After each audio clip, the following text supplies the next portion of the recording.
much. Okay, let me see if I can share my screen usefully. Yes, here we are. Let's actually share. There, can you all see that? Yes, lovely. Is that okay? Good. I'm just going to shift us out of the way a bit. I find it a bit distracting. That's better.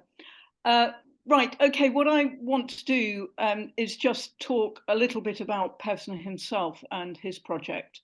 And then I've got a selection of churches, the ones that you asked me for principally, and one or two other of my favourites. So Richard actually heard this only last night at the York Civic Trust, so he will have to bear with me.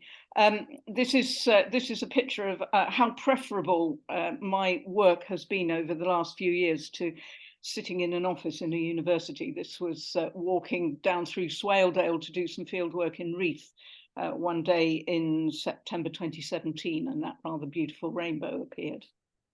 So, come on, machine, let's see if it'll, there we go.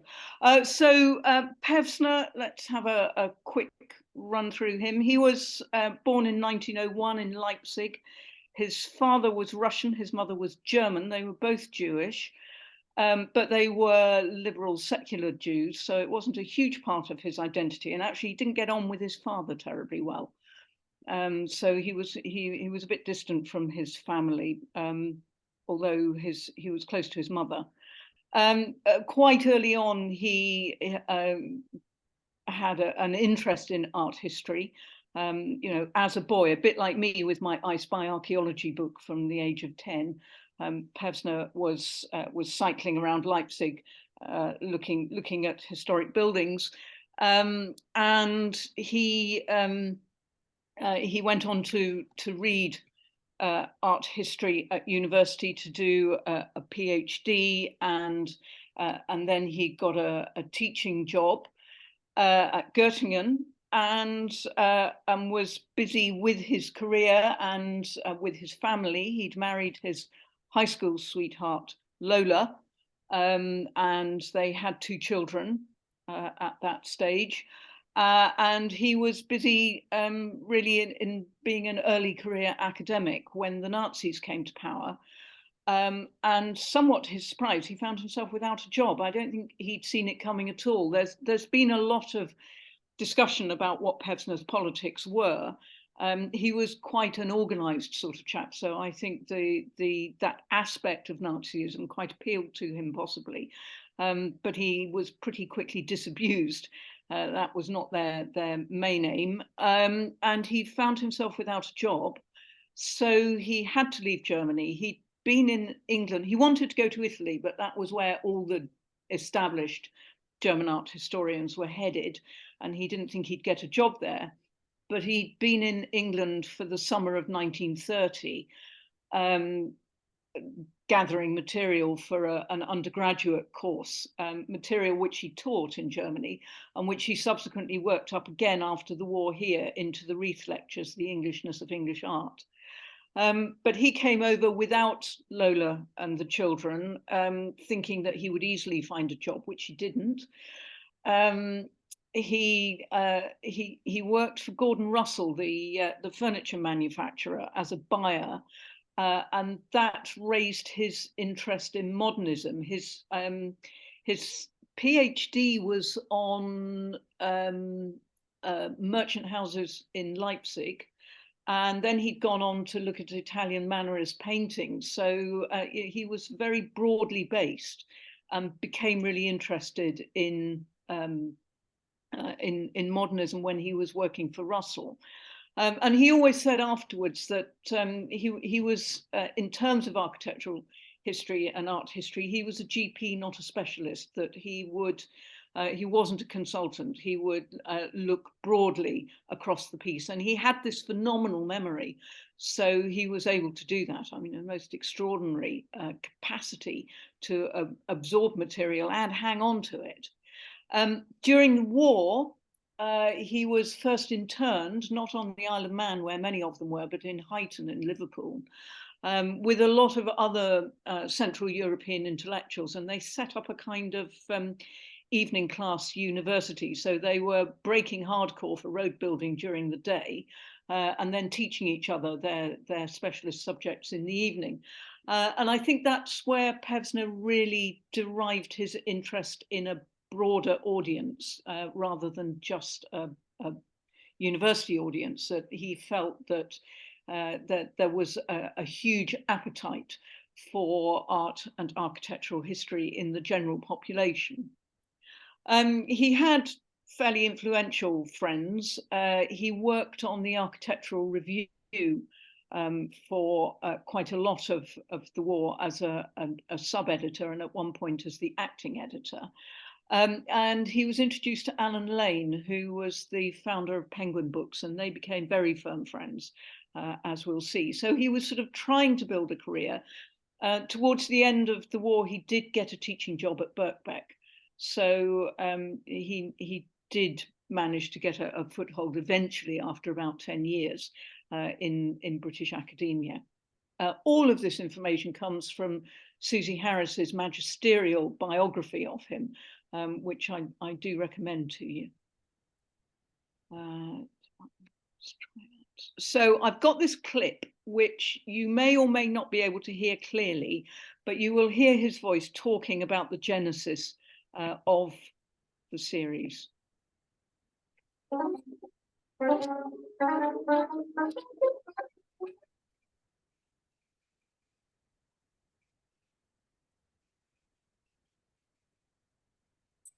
Pevsner received from Alan Lane, the founder of Penguin Books, the invitation which would enable him to embark on the greatest of his projects. An invitation which is inconceivable would be made today. Publishers, like television executives, wrongly perceive that the public is as dumb as they are. One day, shortly after the war, in the great publishing boom that started then, Sir Alan Lane asked my wife and myself out for the weekend to their country house, and we were sitting in the garden, and he said to me, "Now, if you could do exactly what you would like to do with penguins, what would you?"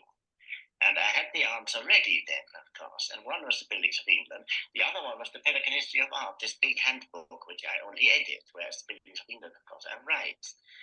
And when I told him that one would involve 50 volumes and the other would involve 50 volumes, he said, "Yes, that's all right, we can do them both." And that was that. I think he once said that his ambition was that every schoolboy would be able to afford and to carry about with him a guide to the buildings where he lived. I think his vision was really the original paperback Buildings of England, which was we all both got. Yeah, now let me see if I can make this move on. Sorry, there we go. Right, so that was Susie Harris herself at the end of that clip. So what Pevsner had in mind was the German version by Georg Deo, architectural historian, which was the thing that he slipped into his Macintosh pocket as a boy, as he cycled around the area around Leipzig. This is the Handbook of German Cultural Monuments, which was published in the early 20th century. So that's his that was his inspiration for this. He had to think about what the competition would be. And in terms of academia, the Victoria County History was working on county volumes. The Royal Commission on Historical Monuments was working on county volumes, one of them on documentary history and the other one on architecture and archaeology. But both were proceeding quite slowly, and both were great big doorstop books. Both of them now, fortunately, available for me online. So I just could sit at my study table and look up the information I needed from them. There were popular guides as well. Arthur Mee's King's England, those little guides, the red ones, which were described as indefatigably bicycle riding, as indeed he was himself. And the shell guides, which John Betjeman devised, and here's the Dorset one. Although my good friend Andrew Davison, the English Heritage Inspector, said to me, "That's not actually a shell guide, Jane. That's one of the mini ones. That's a shilling shell guide, and you mustn't get that wrong." So there we are. That's what that is. What he wanted, and this is Susie Harris again, was something that was neither grandiose nor complicated. He wanted people to look at the buildings of England as they would look at any other beautiful object, not in an abstract quest for knowledge, but as an everyday source of enjoyment. But beyond the first shock of aesthetic enjoyment, he wanted people to be able to place themselves within a national tradition and feel part of an evolving culture. At the same time, it was crucial that people should be able to locate themselves and the buildings around them in a European context. And bear in mind that he was a European himself, and he was working in a period when European consolidation was massively important as the continent was rebuilding itself after the war. One of the things that's been quite interesting for me has been watching that whole project really on the rocks, certainly in this country, and running into some problems on the continent as well. And that's been quite an interesting and at times rather disturbing backdrop to Pevsner's great European project. So he didn't have a digital camera. He did it by looking carefully at buildings and by writing notes on them, and by talking to people, specialists on particular periods, particular architects. This photograph actually is of him talking to Lola, who I think was a very fine companion for him on his journeys, as we'll see, because I've got another clip now. Let's hope we can get this one to work. Here we go.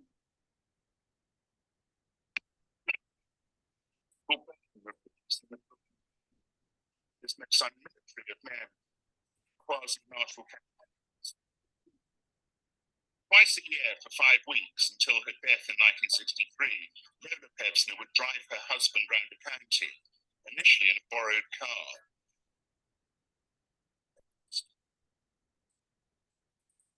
About 8, 9, and drive off to their first village, house, church, whatever.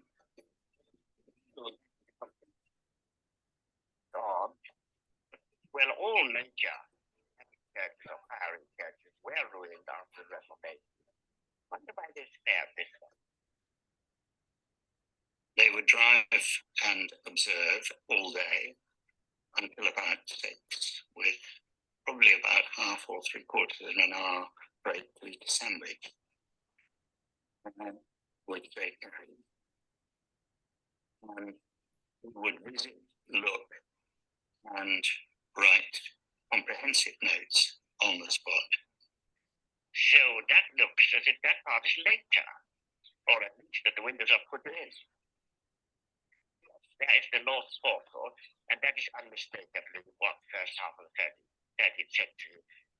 Capitals with those kind of crockety leaves and dogtooth ornament is something which just doesn't occur before. It was to initially scrutinise a building's exterior in order to determine the phases of its construction.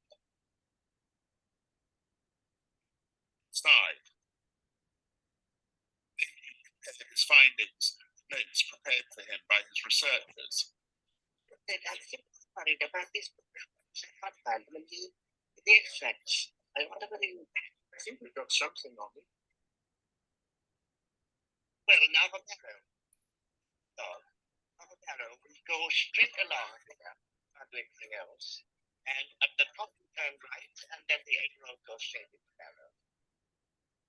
Or they get to their bed and breakfast or wherever it is they were staying, and they would have a meal.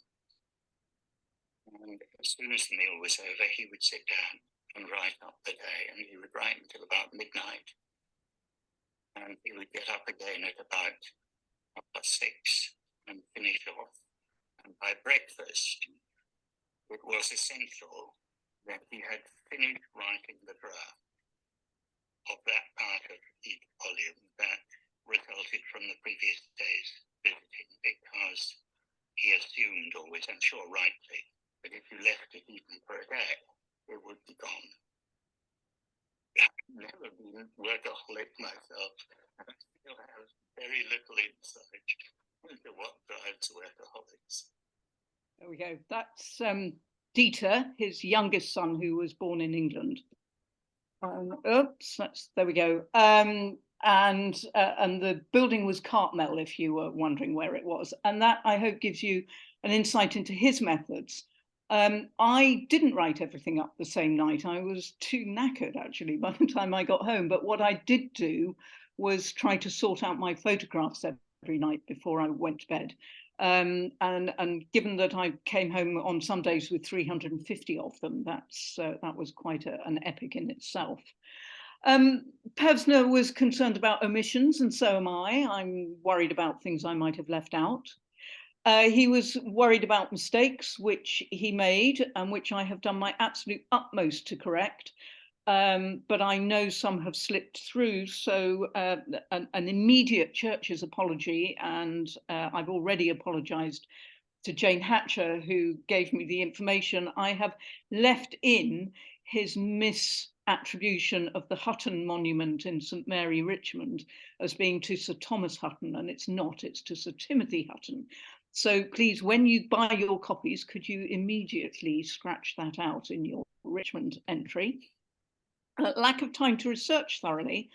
Yes, I mean, he spent 5 weeks in the North Riding, and I embarked on this in 2016 and was able to work patchily on it until 2018. But really, I would say it took me 4.5 years of solid work. So I was able to research more thoroughly than him, and I did have much, much better sources, much better indexed archives, and huge amount of material online, old maps online, old newspapers online, Victoria County history online. So I was able to do more research than he could.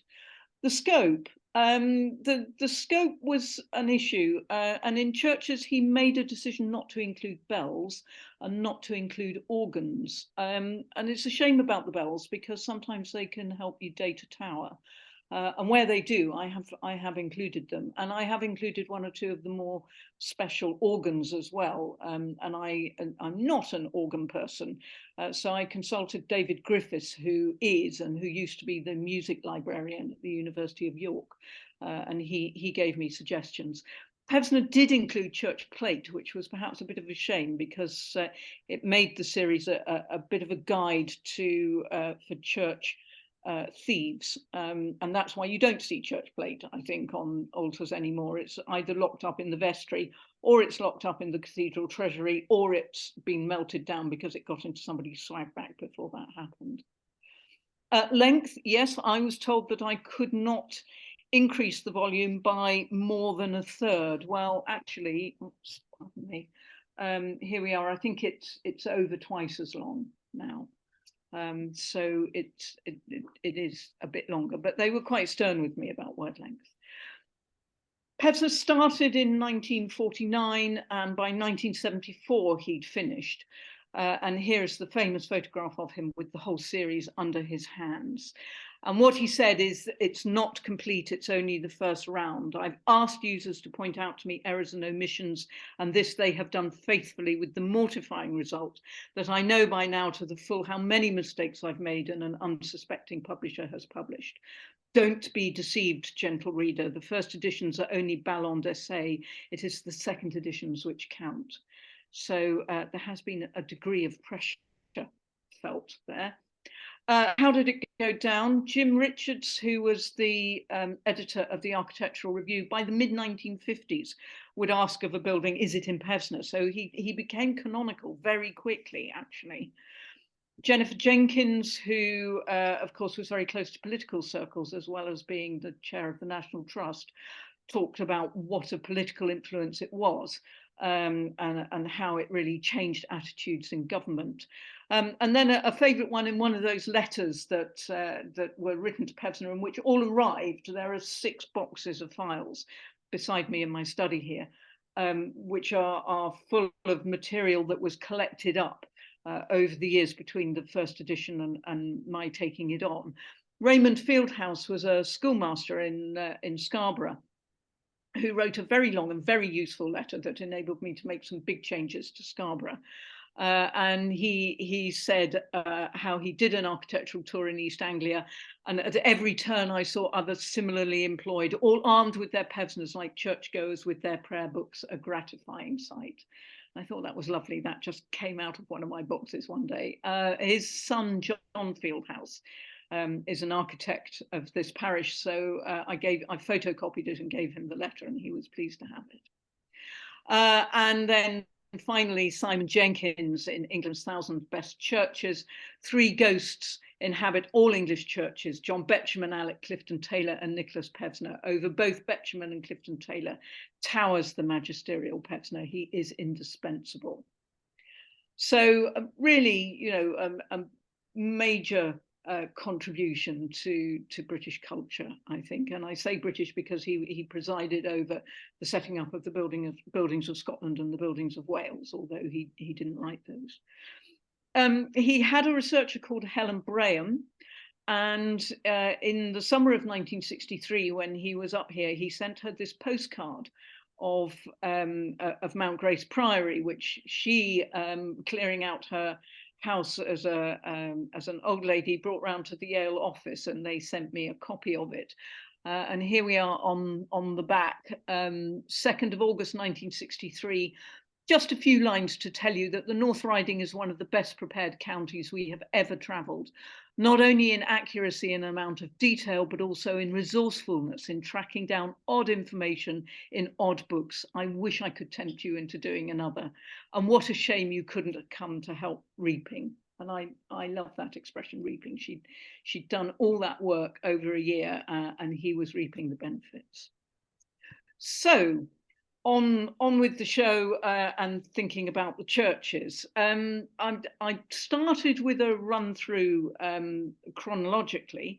I'm not sure how interested you are in Victorian churches, and I meant to ask Moira, but I've just sort of slung a few things in. But just running chronologically, there's not a huge amount in terms of pre-conquest of church fabric. This is Middleton, just outside Pickering, and that was quite interesting because it has this tower, which is Anglo-Saxon up to here, with these rather curious little square windows, which I think are actually original. They're not what you might expect, but I couldn't see any clear evidence that they were inserted. A nice west doorway, which clearly is pre-conquest, with a vesica stuck in the middle of it, which Pevsner decried, and I've left his comment in, and an equal armed cross set in above it, which presumably has come from elsewhere. What I was able to do with my archaeological background was to notice that when you looked on the aisles, and this is obviously the north aisle, there was a straight joint here. I hope you can see my cursor, and another straight joint here. And I was able to work out that what had happened was that there'd been an earlier church, which was quite narrow, and this tower was attached to it, and then the aisles thrown out a little bit more widely, again, pre-conquest, because you can see this long and short work at the coins here. So that clearly is Anglo-Saxon. So it was quite fun to look at these churches in that kind of detail. But even so, I mean, although Pevsner would do up to 6 or 7 churches in a day, I found that if I looked at 3, I had to really think hard to make sure that I didn't muddle up the details of them. And he did. And one of the things that I had to do, and I was helped by somebody who lived in Carverley between Leeds and Bradford, and who wrote him pages and pages and pages of comment.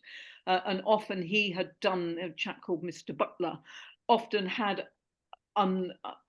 sorted out where the problems were and had unpicked one church from another. So I knew what to look for. Unlike Pevsner, I really didn't look at things blind. I was quite careful to do a lot of preparation before I went in to make sure that I didn't miss things.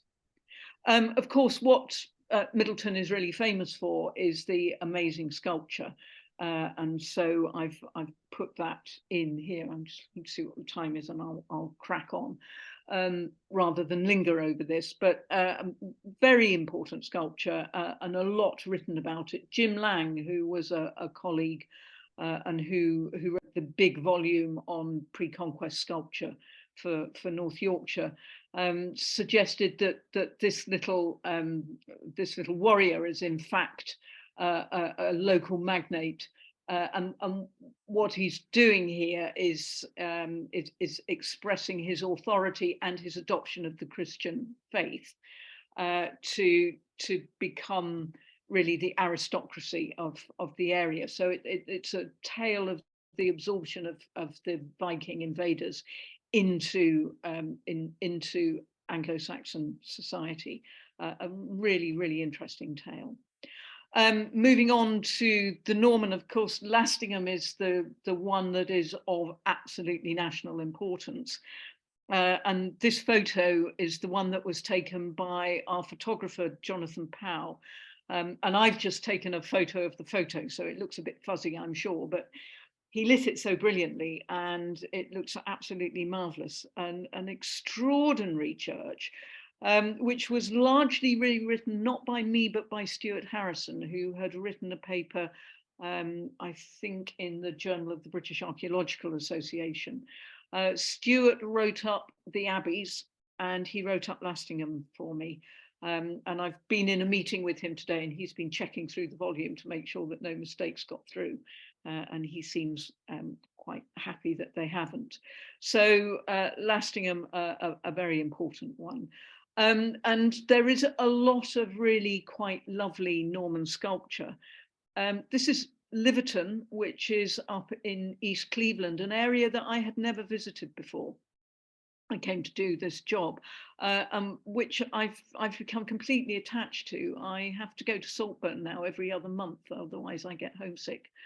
It's absolutely wonderful up there, and also very gritty and also quite problematic in all sorts of ways. It is one of those left behind areas, so it's an interesting place. But this is a Norman chancel arch, which Rita Wood thinks has a didactic purpose. And she has written a long article about what she thinks these capitals are doing and the stories that they're telling. I'm sure you know, she has a website on which she has links to all her important papers. And what I was able to do was to add in the material that she had suggested. So I'll just see if I can find it for you here. Liverton. The chancel arch is a quite spectacular Norman piece of 3 orders, which Rita Wood suggests is a unified teaching scheme based on the sermons of St. Augustine of Hippo. Capitals with, on the right side, the expulsion from paradise, tree of life, and the serpent recall details similar to those of the font at Langtoft in the East Riding. A face with scrolls growing out of the mouth, compare it with Easington, Lythe and St Mary Whitby, and a delightful boar attacked by hounds with a man with a hunting horn in the background, compare with Tutbury and Staffs, where the teaching scheme is analogous, and so on. And so I hope that helps you to see how it really was possible to go much more deeply into some of these buildings than Pevsner was able to, looking at 6 or 7 of them a day, and trying to do 2 counties in every year. So when he says these are just ballons d'essai, they're just test balloons, he's right in a way. But I will always say to people who like to pick up mistakes or inadequacies, you could not possibly have achieved what Pevsner achieved, in even doing it in his spare time. I mean, he had a day job as well. So he did set the scene, and I think and I hope that he would be very pleased to see how we've all, the 2nd edition authors, managed to get a lot more depth into the entries, but they are still short, and they are not complete histories of any of the churches by any means. The Norman sculpture at Barton-le-Street, which is a church that was completely rebuilt in the 19th century, but the Norman sculpture kept, is also really interesting and lovely. And this was the subject of a chapter in a York PhD by Dav Smith, who now teaches in the archaeology department at York. And he worked out that the Victorians had taken the Norman sculptural scheme and pretty much put it back in the right order. Although the panels up at the top here originally came from inside on, I think, the west wall of the chancel arch. And I've got that in a bit more detail here. And that is also rather good. This is 3 magi rushing to the stable with a couple of shepherds on behind. And what they also did was to take down part of the corbel table that would have been up at eaves level, and they've reset it inside the Victorian porch. So you can really see the detail there of what the Norman corbel table looked like. Normally you have to take a pair of binoculars. And I really like the fact that in this church you can get your nose right up to it and have a good look at it. More of it, of course, is still up at eaves level, but just some of it they've taken down. I've put this in as just for you to understand what the system was. I've left, when I was writing, everything that Pevsner wrote I left in black, and everything that I put in green, so that my editor Charles O'Brien could see very quickly what I'd done. I don't like track changes too much because it makes the text very messy very quickly. So I preferred to do it this way. They all came back with track changes on them, of course, from him, but never mind. So what I tried to do was to correct dates where, not that he got them wrong, but that scholarship has perhaps made a little bit more accurate. So the chevron, which he often describes as zigzag, and one of the things that I was asked to do was change zigzag in every instance to chevron. And thank goodness for Word and for being able to search for words. I didn't have to actually go through that line by line to do it. And then what I did was to put in some more examples in there. So that's the way in which I approached that. Early English, the really main building of importance is, of course, Skelton outside York, which is the most extraordinary building, single period, clearly built by the Minster masons. It's got the same masons marks as the early 13th century transepts in the Minster, and it is quite tempting to see it as a maquette, really, for those transepts. I'm not sure whether it is, but you know, it's nice to think that perhaps it was. It has its puzzles. I mean, I still could not quite work out whether that porch is original to the build, or whether it was put on later, or whether it was original, but this was put on by the journeyman masons and this was the master mason working. From the outside, it looks as if it's a separate structure, but when you look at it from the inside, it's very clearly completely keyed in and part of the general scheme.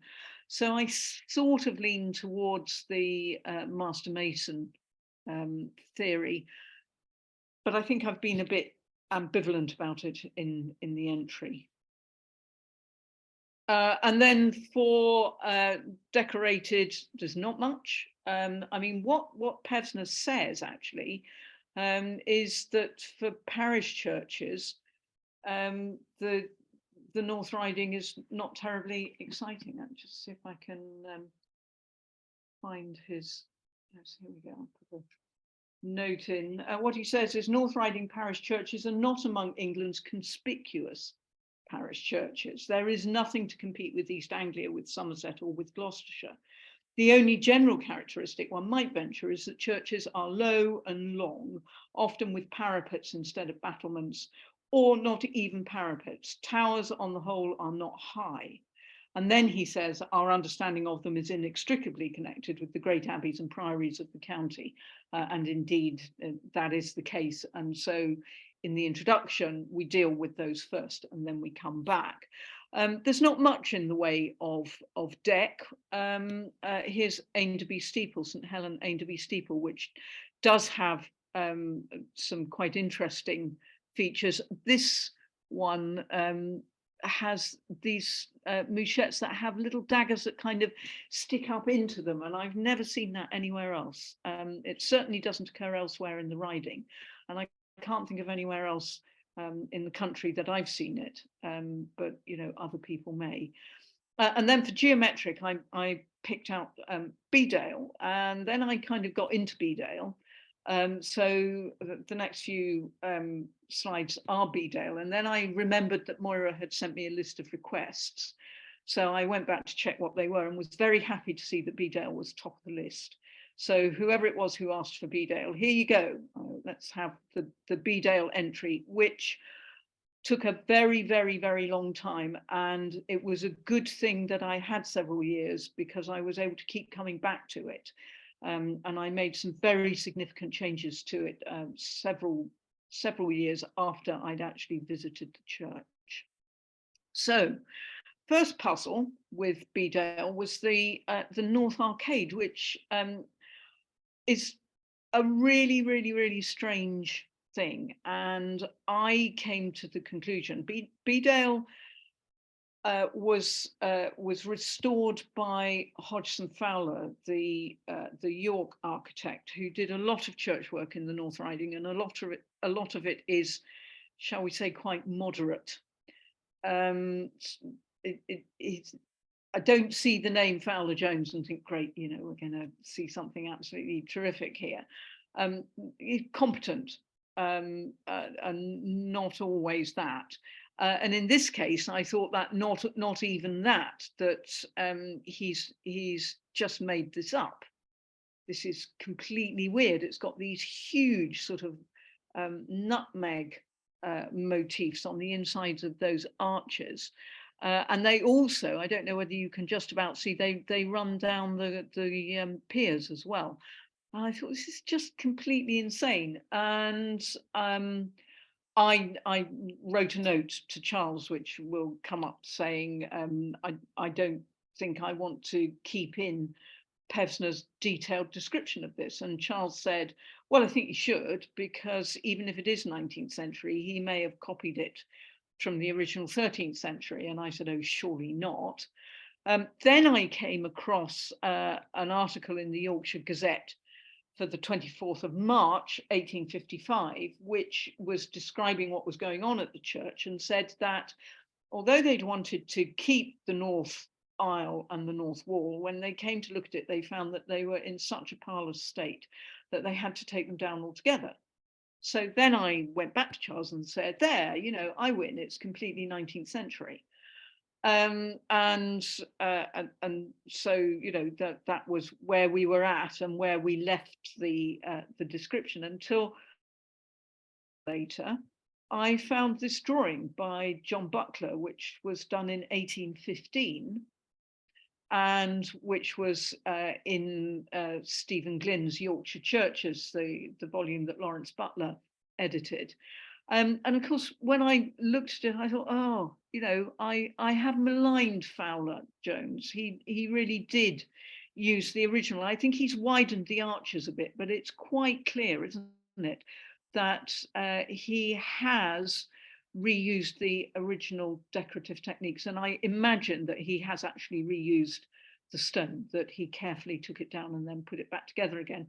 And I think that is a really good argument for taking your time and for not just shutting the book and saying, well, I've done that one and I'm not going to come back to it. That if you find stuff, you come back to it. And already with the book now in print, I'm finding new stuff that I think, well, I'd like to put that in. And I would love there to be a digitized version of Pevsner so that I could do that straight away, and so that I could correct Thomas Hutton to Timothy Hutton at Richmond immediately.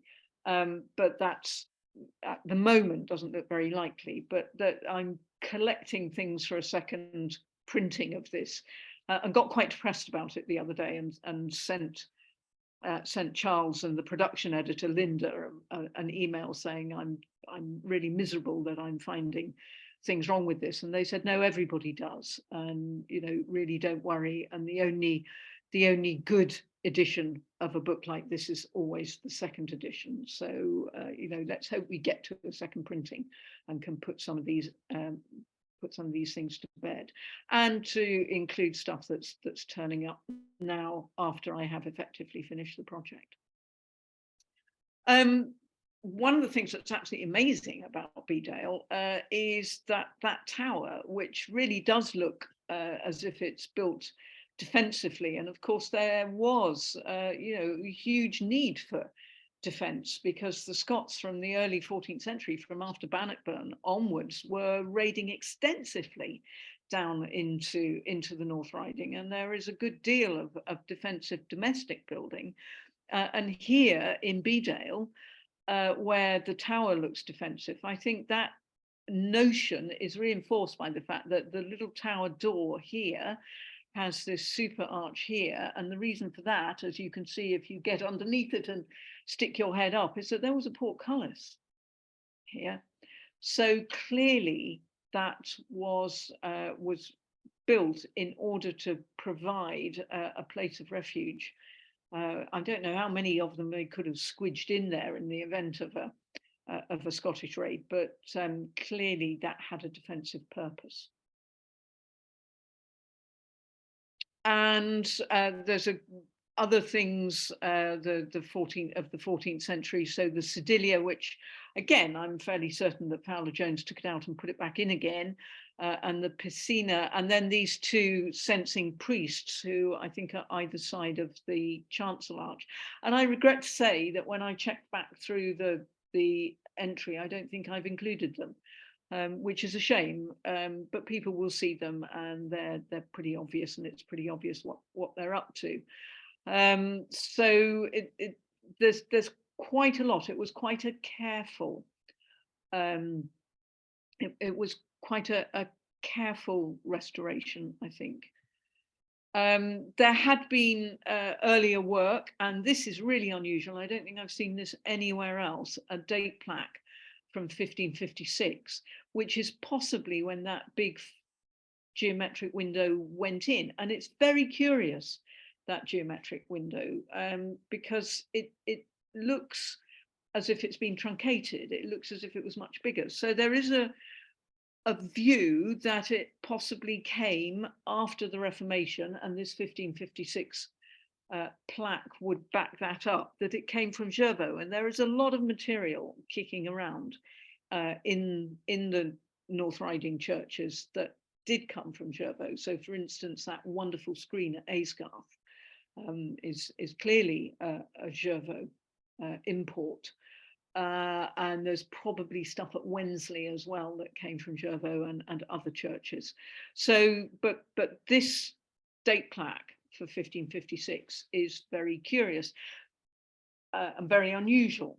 Now, it could be that it represents the building of that South Chapel, and that the window is a truncated east window from Grenville. But Brian and Moira Gittos, who are the people who look at the funerary monuments and who published mercifully a few years ago, in time for me really to incorporate a lot of their material into my descriptions, they think that it might possibly actually belong to the first build of the South Chapel, because they say it would have taken heraldic glass very easily. So I've put that into the description of Bedale. I've hedged my bets there. and I've said the broad east window of the South Chapel is exceptional, 5-light with geometrical tracery, said to have come originally from Grenville, which is Pevsner's words. And then I've said, although Moira and Brian Gittos suggest that it could be original and well suited to the heraldic glass that survived into the post-Reformation period, whatever its genesis, its striking effect from inside was presumably deliberately sought by Fitzalan, so who built the chapel. So again, you know, it's been possible to really go into more detail and to raise different possibilities. Thinking about the work that the Gittoses have done on the funerary monuments, I'm not going to read this through. You can read it when the book is actually published. But I've been able to talk a lot about the work that they've done, about their sculptors that they've identified, or their schools of sculpture that they've identified, and also to correct the error that that Pevsner made to say that Sir Brian, who is here, he said that's alabaster and it's really early for alabaster, and actually it's not. It's magnesium limestone, but people have been touching it and it's become rather greasy, so it looks like alabaster, and a lot of people have pointed that out, and it's been quite nice to get that into the volume, and also to really be able to talk about the AB sculptor and to say where his other work is, and I've written a little essay about him in the introduction. And I enjoyed that, but it did take a long time to get my head around it, I must say. There are wall paintings, 14th century and late 16th or 17th century up here. And this is very striking. And I was at Pickering the other day for Kate Giles's launch of her book on the wall paintings. This was restored by Shrigley and Hunt, and the Pickering paintings were restored by Shrigley and Hunt. And thinking about it, I think it's the same hand. And of course, they did turn them into early 20th century military men. So this chap, you can sort of see him with his bushy moustache. You can imagine him in the trenches on the Somme, really, can't you, commanding his men?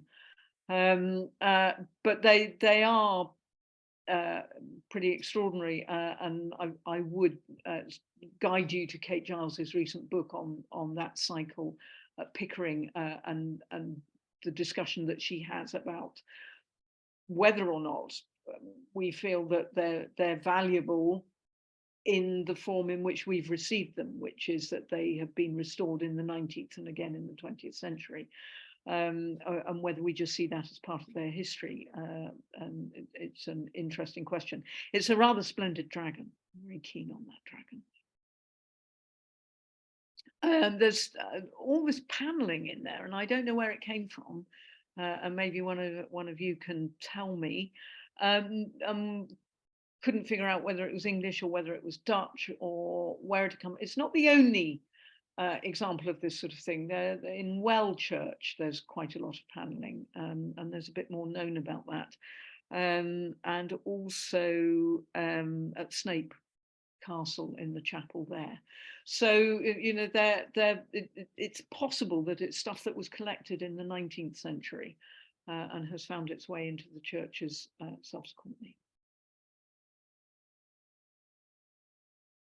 So, you know, a discussion of that. There was an awful lot to say about Pickering, about Bedale. It took me ages, days and days to write it up and then to come back and do it again. I've put in the best of the monuments, which is Henry Pearson, his daughter, 1824, which Pevsner said is, you know, not as good as some by Sir Richard Westmacott. But I particularly put it in because my mother was a Westmacott, and I grew up knowing that in our deeply unartistic family, nobody had any talent whatsoever. It was always a bit of a family joke that we had one of the most famous of the 19th century sculptors in our background. But here he is. There's not much of Westmacott or of his son Westmacott the younger, but where it is, Pevsner had picked it up. And of course, there's so much more detail known now about the funerary monuments and indeed about the earlier ones. Geoffrey Fisher was really helpful to me about the late 17th century and the early 18th century ones. And there's a great deal more detail about those in the new volume. And then I wanted to pick this one up, which is the rather lovely War Memorial, which really caught my eye. And oh, sorry, there's a rogue bracket in there. It's by Wood, who took over Hodgson Fowler's firm, the Durham architect Hodgson Fowler, who was rather better than Fowler Jones, and I had to be very careful that I didn't muddle them up. But Wood took over Hodgson Fowler's practice, and he pops up hither and yon. I think there's some of him at Coxwold, actually, isn't there, Moira? So he's quite important. But what was, I got the designer, I can't remember how I picked him out, but what was really good was that Duncan Marks, who was doing some research for me at the time, was in the Borthwick Institute and really, went for it on Bedale and found a parish magazine from 1920 that actually said who the carvers were. And I was really pleased with that. It's, I think it's really nice to get that kind of detail in.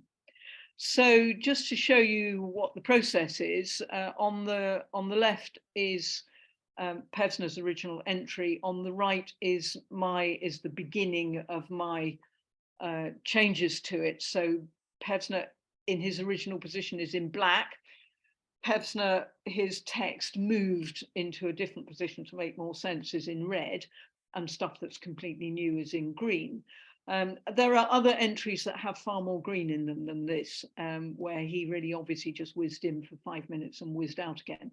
But he spent quite a lot of time in Bedale. I think he really, went to town on that church. So although I've been able to alter things to put more detail in, slightly change his order to make it a bit more readable, there's a lot of original Pevsner in that description. And if you think that was the end of it, I've put this in, which is the conversations that went on between me and my editor. There's an argument to say that the portcullis feature should be mentioned here rather than earlier. Your thoughts? No, he says, where you have it is correct. And then something that I've said, he says, hang on, circa 1200, extended around 1200, seems to be saying circa 1200, extended around 1200. So maybe you mean late 12th, extended circa 1200. And I had to kind of go back and think, what did I mean there? So he was a very forensic editor. And then about that arcade, I originally said, I think that all of the following is 19th century and doesn't require such a minute description. Had it been 13th century, then yes. Pevsner was fooled, which is odd when you look at it. You just think this is bonkers. And of course, I had to eat my words when I saw that Butler drawing. I thought, no, it's not bonkers. And Pevsner was not fooled. It's me that's been fooled. So keeping an open mind all the time was quite important. So that's Bedale, and whoever asked for it, I hope that's satisfactory. And there's plenty more. I've been selective with an eye on the time, which is now 5 to 8. So I must crack on. Fonts have been quite interesting. There were some very good Norman ones. I've picked out Rommel Kirk. There was this really weird collection of Egglestone marble ones, which seemed to be almost secular. They are very much more to do with the patrons of the church than they are to do with the rite of baptism. And then these curious restoration ones where fonts were being quickly put back in after the restoration and tend to have the churchwarden's initials and the date on them. I quite got into 16th and 17th century, 17th and 18th century church furniture. So there's that lovely pulpit at Middleton, and Carlton Husthwaite, an almost complete interior, which is absolutely wonderful. It was restored by Domain and Brierley in the late 19th century, but they did it with very great care. And it's lovely. And I did get into going around churches looking for these pews with knots on them, and they do appear, particularly in that area, sort of on the edge of the Vale of Mowbray. Private pews turned up from time to time and were pretty exciting. The interior of Burniston Church is really, really worth a look. And this is a huge private pew, which belonged to Sir Thomas Robinson, who lived locally but was a mayor of York, a Lord Mayor of York. And then the really, really naughty Millbank pew at Croft, which is just, outrageous. Can you imagine? Let's just go back to it. Can you imagine what a diocesan advisory committee would have to say about that now? Quite extraordinary. The Millbanks, I should say, are still resident in the area. They're now at Barningham and were incredibly helpful to me. Just really, I made some really firm friends on this project, and the Millbanks were amongst them. They were terrific. I gave a lecture about Saltburn last night, so I've left in this as an example of a Victorian church, and I'd written it up. It's in its essence, it's J.P. Pritchett and Son, the two J.P. Pritchetts, but it's got a lot of interventions by other people, and it was quite difficult to unpick. But after my first write-up, I was then going back through to make sure that I picked up everything that's in these 6 boxes of notes. And I found some notes from somebody who in the 1980s had gone through all the faculties for the local authority wanted to know for some reason, and he'd gone through all the faculties and then lodged that. A chap called Barry Singleton had lodged it all with the Pevsner office. And so without actually having to go back to the faculties myself, I was able to unpick this. So there's a lot more detail now about that. Gone the wrong way. And it has a rather lovely interior, as you can see. And the carving in the interior is by Milburn of York. And he's quite an important character.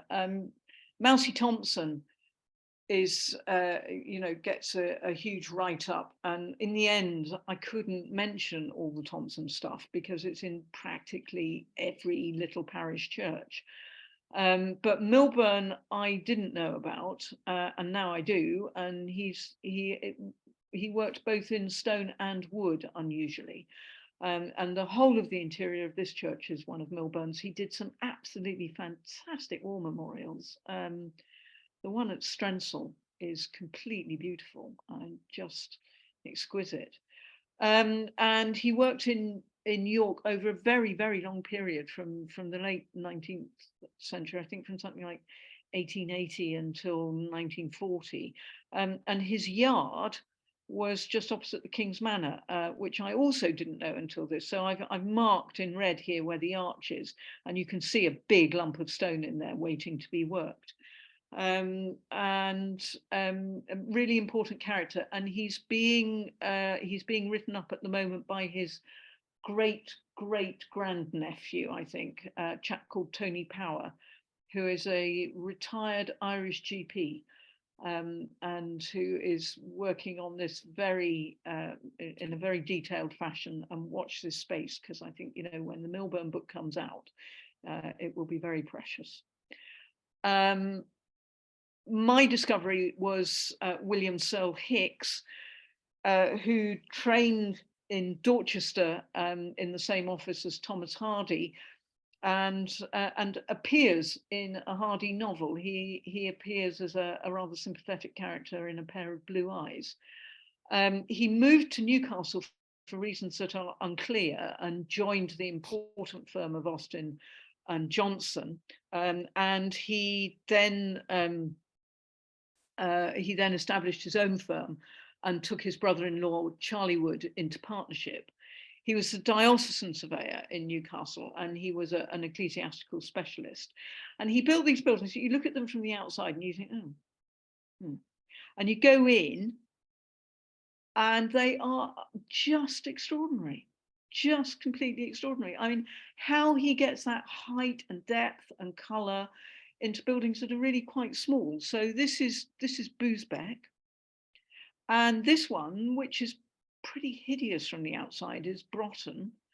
And you think, oh, you know, how can he, what's he going to do with this? And you go inside and look at it, it's like a cathedral. It's the most extraordinary building. So he's been my kind of big find. I've become much more enthusiastic about 19th century churches. I mean, some of them are pretty awful, but some of them are just stunning. My next big project is to work with Chris Downs, who inherited the practice, which with Ian Curry, and has a lot of the material, and he doesn't want to go through that, and I do, and I'm a bit nervous about writing the architectural descriptions, and he's not.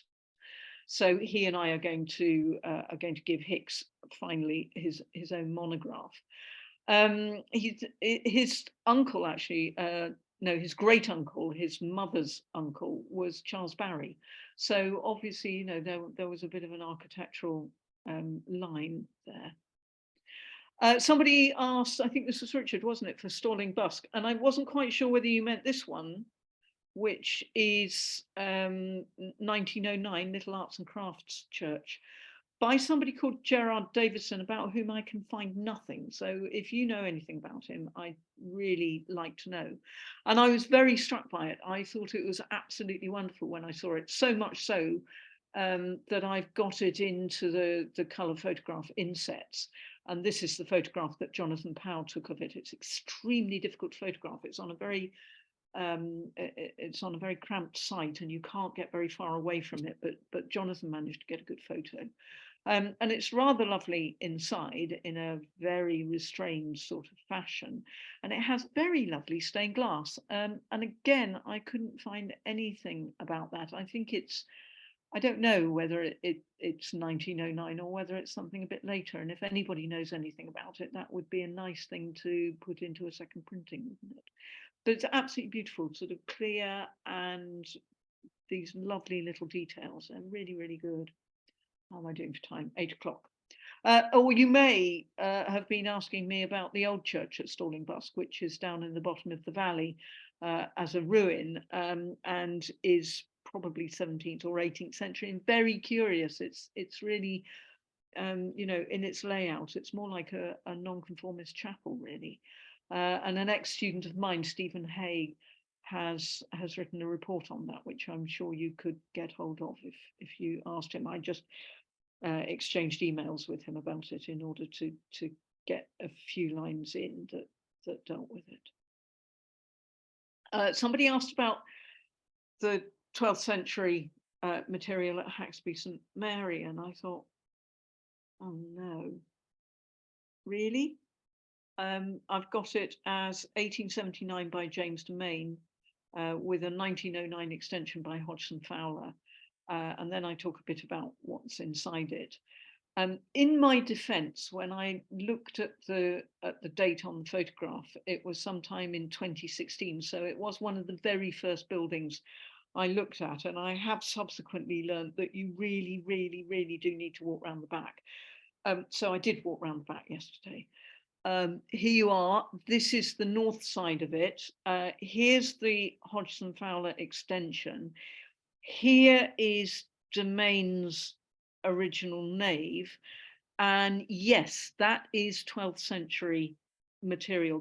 Those small square blocks there are very characteristic of Norman build. But I looked quite hard, and I cannot see any ghost of any original round-headed window. These lancets are entirely de Main. And when I really thought about it, I thought, well, there is a change, isn't there, from sill level. Once you get above sill level, it's, although those do look to be 12th century squarish blocks, they aren't all, and they are laid in a much more random fashion. So here's what I think as of yesterday, is that Domain did build on the footprint of the original church. There was enough left, trying to get my cursor back, here it is. There was enough left of the 12th century that was in good working order that he could leave it standing up to sill level. But for whatever reason, maybe it was not in a good enough condition above, or maybe he just wanted it to look tidy with his new windows and therefore he took it down. But I think up to here is your 12th century in situ. I think above is a lot of, but not entirely 12th century reused material. So whoever it was who asked that question, I hope that answers it. And to finish off with Stanbrook Abbey, which I have described as the major contribution of the early 21st century to the North Riding. And what I've said, the last sentence of my introduction, which is about 20th century churches, good as some of these recent churches are, nothing comes close to the imagination, the daring and the uncompromising beauty of the Stanbrook Convent Church. It is an astonishing building, both outside and in, and of a rare beauty. It is a fitting place to end this overview of the 20th century and 21st century in the North Riding, with the hope that others will follow the lead to produce buildings of outstanding quality for the future. And it is absolutely extraordinary. And here it is inside, and you can see how the light plays on it. I went with the Society of Architectural Historians, so that's why there's a lot of architectural historians taking photos in the picture. But I managed to get this one with nobody in it, which just describes for me the absolute wonder of this church. So that's all I've got about churches. It's 8:05. You probably want me to stop, don't you, Tom?